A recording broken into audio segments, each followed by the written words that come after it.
Welcome to Observations, an open conversation about women's health. This is a space where physicians, patients, and other experts can sit down and have honest, evidence-based dialogue that cuts through the media bias and brings clarity back to maternal care and how we can care for both patients, mother and preborn child. With each episode, we will have real stories, real science, but also real questions about women's health today. From clinical insights to lived experiences, to aligned perspectives, and yes, also respectful disagreements. This is our goal, to bridge the gap between physician and patient, to empower informed decision-making, and bring back and elevate compassionate, fact-driven care. Now, a quick note before we dive in. Not every guest on the podcast is going to represent the views or positions of Applog, but we believe that having open and honest conversations are going to make us better. So, grab your coffee, settle in, and let's get into today's observation. Welcome to Observations. I'm Dr. Susan Bane, and I'm your host for today. Teresa, also known as Terri Marcroft, is an adoptive mom, entrepreneur, nonprofit leader, and author. After decades of helping Silicon Valley companies succeed and being an author of 2 books, Terri now finds her in a space where she is really excited to share about adoption, particularly as it relates to women who have an unplanned pregnancy and are considering abortion versus carrying their pregnancy. And carrying their pregnancy you have 2 choices, parenting or adoption. So Terri has a 26-year-old daughter who brings much joy to her life. And she founded Unplanned Good in 2010 to spread the word about open adoption as an option for women facing unplanned pregnancy. She holds a bachelor's degree in marketing from Santa Clara University and a master's in international management from the Thunderbird School of Global Management. We're excited to have Terri on today to discuss everything adoption and how we can talk about it in our pregnancy centers with those women and families with unplanned pregnancies. So Terri, thank you for being with us. Thank you so much, Dr. Bane, for having me. Yeah. So in your intro, we talk about your adoption experience. So share with our audience a little bit about that. Our adoption experience was truly an ideal and very actually smooth sailing adoption for the most part. My husband and I were convinced that we needed to pursue adoption after not being able to start our family in the traditional way. And when we got on the adoption list, our adoption agency circulated our profile around to all the women that they knew who might place. And after a couple of years actually on the list, we were chosen by a teenage student who had not completed her education yet, but was experiencing an unplanned pregnancy. And so she decided both against abortion and against single parenting so that she could move on with her education and with her own plans. She decided to place her baby for adoption and then chose my husband and me to be the parents of her baby. So clearly the biggest blessing of my life, and one that I didn't know at the time would start this whole lifelong trajectory of working in adoption. Right. So as we think about our conversation today, we have an adoptive mom, someone who cares deeply about pregnancy centers, and someone who has this organization, Unplanned Good. So let's start. Let's talk about what is Unplanned Good's role in adoption. So our role is advocacy. We want to help people understand how adoption works these days and the reasons why we believe it's so beautiful and can be such a good experience, that we want more people to consider it one of their options. Because these days, people are choosing between abortion and often single parenting without even looking at adoption. They just skim right over that. And so we would like for people to see 3 options ahead of them, 3 options to choose from. And that's why we want to get the current practices of open adoption on their radar, so that that's one of the considerations. So when you use the term open adoption, make sure our audience understands that, and also add to it. Um, I, as a medical director for pregnancy centers, talk about adoption, but I am in no way an expert. But I have gone to enough workshops where I hear people say adoption isn't like it used to be. Yes. What does that really mean when you hear that? And making sure you include what open adoption is. Okay. So I went to high school in the 70s, and most people who went to high school in the 70s or the 80s, their idea of adoption is quite outdated, because those in those days it meant often that the young woman was forced into placing her baby, often by her parents. And that meant that the baby was placed with an adoptive couple.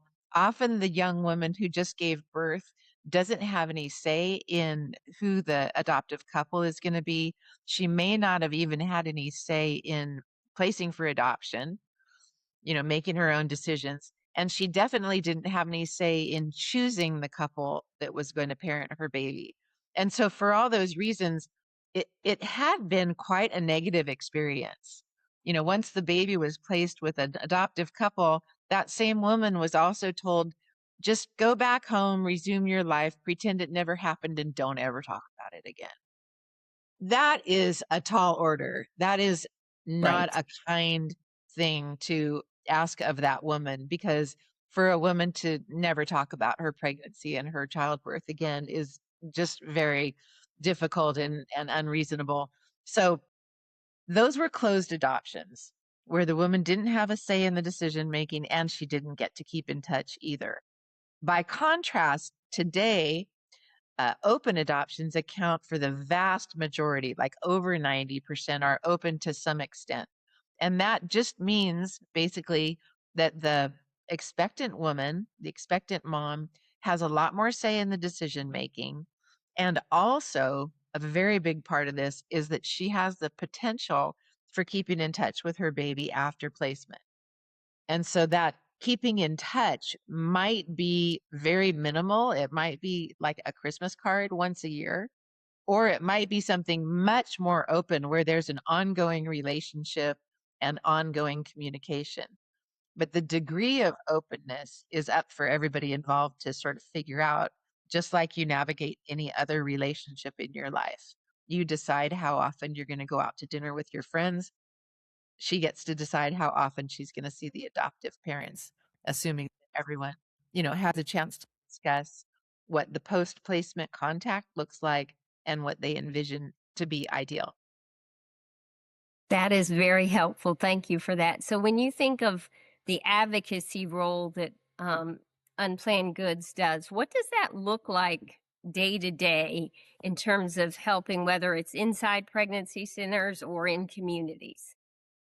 The ongoing advocacy, the first thing is just getting out the word about all the choices that the expectant woman gets to make now. So if you ask a set of did you know questions, most people don't know anything about it, as you mentioned earlier. If you say, did you know that you can complete your pregnancy and then choose parents? Did you know that you can review a whole bunch of different couples before you place? Did you know that you can talk to them and interview them before you make a final decision? Did you know that you could change your mind right up until the adoption is finalized? And did you know that you can choose a stay at home mom or a career mom? Did you know that you could choose a home that already has kids or where your child will be the first one in that home? Did you know that you could choose which faith, whether you want a Jewish couple or a Catholic couple or, whatever? All of these things are up for discussion and consideration, and she gets to make all of those choices. So when you say, did you know, most of these women, most of us in general, don't know. Right, right. I love that, Terry, because one of the things that I think pregnancy centers, and there, are nearly 3,000 across the country, do is they really empower women with information. And as a doctor and OBGYN, I'm offering I'm often empowering them with information related to the risk, benefits, and alternatives of abortion, um, focusing a lot on the harms of abortion, particularly the acute risks of both surgical and abortion drugs, as well as the long term risks. And there are both physical and emotional risks that go with those. Hmm. Um, but the did you know, empowering them with adoption questions, I think needs to really be elevated in pregnancy centers. Yes. And talk to us a little bit more. What are specific strategies to really get in front of those moms when they are facing that unplanned pregnancy and really are in the fight or flight response mode? They are scared. They're often alone. They're very vulnerable. And it's very difficult for them to take a deep breath and step back and kind of get that thinking brain back online, because the fight or flight response, our body thinks we're in danger and is trying to protect ourselves by running, or fighting. And I personally find it very challenging to even get women to consider learning more about adoption. Mm, right. So when the pregnancy centers, often I've heard them start the question or start the conversation by saying, "Would you like to hear more about adoption?" Of course, the answer is no. Of course it is, because as you say, they're in fight or flight mode. So I think that we do our society a disservice by calling them crisis pregnancies, also, because that makes the woman think that she needs to make a decision right now. She Hmm. needs to make a decision today. And Right. so the first thing I would suggest is that we encourage her to stop, as you say, take a breath, slow down. Nothing needs to happen today. But don't you want to make a fully informed decision? Don't you really want to understand what all of your options are? So we Yeah. can start there. And so there's a lot of information to be gained about open adoption specifically because it's a relatively new practice. It used to be that most adoptions were closed or almost all of them. So given that it's so new, so few people know much about open adoption. So there's a lot of opportunity to spread truth and educate. And one of the greatest myths that's out there is the young woman who's facing the unplanned pregnancy thinks that it's the same thing as foster care. She says, "I would never want to Right. put my baby into that kind of a situation."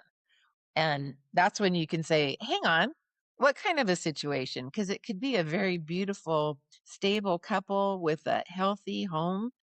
And so it's not the same as foster care. That's a very different thing. Yeah, I've heard that oftentimes, and I've had to try to help educate people in line with that. I think one of the barriers that I see often is a sense of failure if they choose adoption, like that they would rather choose abortion, partly because then nobody knows that they were pregnant, but also I've heard many women say, "I just can't imagine knowing I have a baby that someone else is raising." Uh-huh. Um, how do you talk through barriers when women feel like it's actually a failure to choose adoption? Yeah. I'd say one of the first steps talking through the objections is to get familiar with all of them. There are probably 8 or 10 different objections that come up quite often. And that's one of them. I don't know where my baby will be. And so how could I go on knowing that my child is out there somewhere and I don't know what happened to them? So the first thing that's overcome by open adoption, because you will know, and you'll know if they're thriving. You'll know that they're playing soccer and not playing piano, whatever the case may be. You'll know about these big things in the child's life because you have the opportunity to create an ongoing relationship. And if you choose parents that have the same vision of your future relationship, it can be such a beautiful thing because then besides just pretending that your pregnancy never happened, actually, you can make the most of it by creating a new family. Mm. And the birth mothers that I've talked to personally, they are able to place their baby and then stay in touch. And if you talk to them a decade later, they will tell you that year of placing my baby was the hardest year of my life, but it was the most beautiful year of my life. And they're proud of themselves for creating another family, for giving their child life, and for like I said, for creating a whole new family that never would have existed if not for their brave and courageous decision. So to have like a 40-year-old birth mother looking back on her situation 20 years ago and being able to feel so proud of herself Mhm. that she did something so important with her life at 20 years old. Imagine. Yeah, absolutely. I love that response to that particular barrier. I think you said the number 8. So tell me some of the other most common barriers and how to overcome them the way you just did that example. What are some other barriers? Another one would be I can't afford to continue this pregnancy. Or, even concerns like I don't have any maternity clothes. That's a real concern because you do still have to get dressed and go to work every day or go to school every day. And in that 7th or 8th month, your current wardrobe isn't going to fit you. Right. And so in every state of the country, if you make an adoption plan, your expenses will be taken care of by the adoptive parents. They are able, and it's completely legal for them to offer financial assistance and pay some of those bills, make sure that you have what you need. So money is not an obstacle. But a lot of people don't know that. Yeah, sure, sure. Yeah. Yeah. So we've got the shame and feeling like a failure that we can overcome, the money. What's something else that you think commonly people have a misconception of that we could help? Another one is, my boyfriend will leave me. Mm. And actually, I know of couples who have included the boyfriend in this decision. And if he hears all of the same rationale about how beautiful adoption can be and that you have the opportunity to stay in touch, I've known birth fathers who've gotten involved in the situation and helped her pick out a couple, or they've made a decision together and then they stay in touch together. Whether they get married and end up together or not, kind of either way, that could work. But if the birth father wants to stay involved in the situation and help facilitate it, he can do that too. And if they understand really all the information about all of her options, they might become big fans of adoption. Sure, It sure. can happen. It Yeah. can. So Yeah.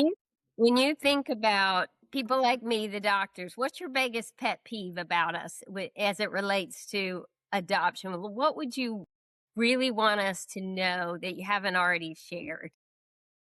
What would I want the doctor to know?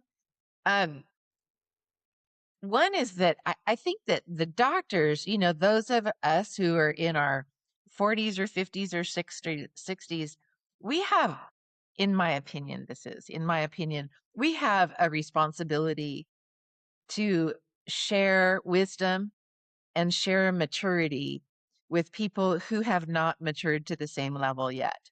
So, for example, when you're 18 or 20 years old, the very last emotion to mature in a human being is empathy. And if they can't look at the big picture or they can't see things from a broad perspective, that's where the adults in their life come in. That's where the 40 somethings or 50 somethings. So for a doctor who's in a position of authority to be able to say, you're very concerned and afraid about the short-term situation here, but can we take step back and look at the big picture? And if we can present the big picture, like you said, the health consequences of abortion, the potential beauty of adoption, the challenges of single parenting, if we can present all of that big picture, there's a good chance that it could make a difference. Mhm. So that's why I would say, grab that opportunity to be the wise, authoritative figure in her life. I love that advice. Thank you. That's great advice.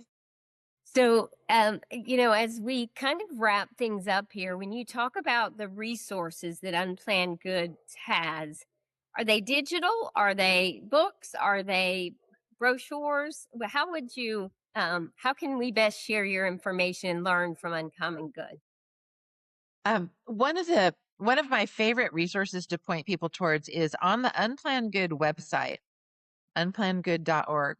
We have a whole section of testimonials.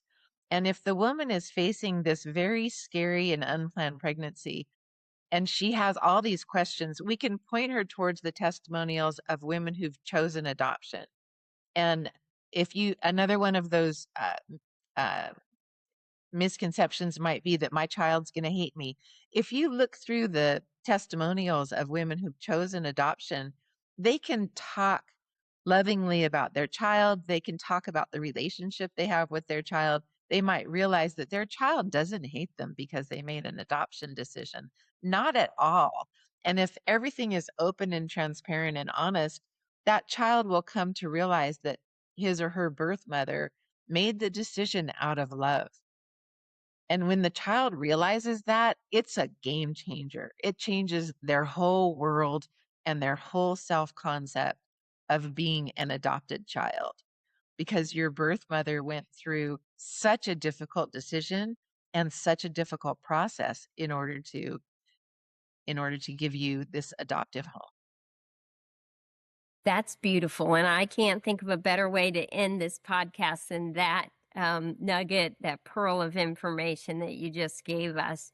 So, Terri, thank you for talking about adoption. I've learned so much just being with you for this amount of time, and continue the good work because as a doctor that practices life affirming medicine, as APLOG members do, um, there is nothing more life affirming than when you have a woman in front of you and you're able to say to her, I know you came here thinking you wanted an abortion. The, let's talk, but you don't have to make a decision whether you're going to parent or choose adoption today. You just have to make a decision um, between carrying a pregnancy or abortion sometime in the near future. Yeah.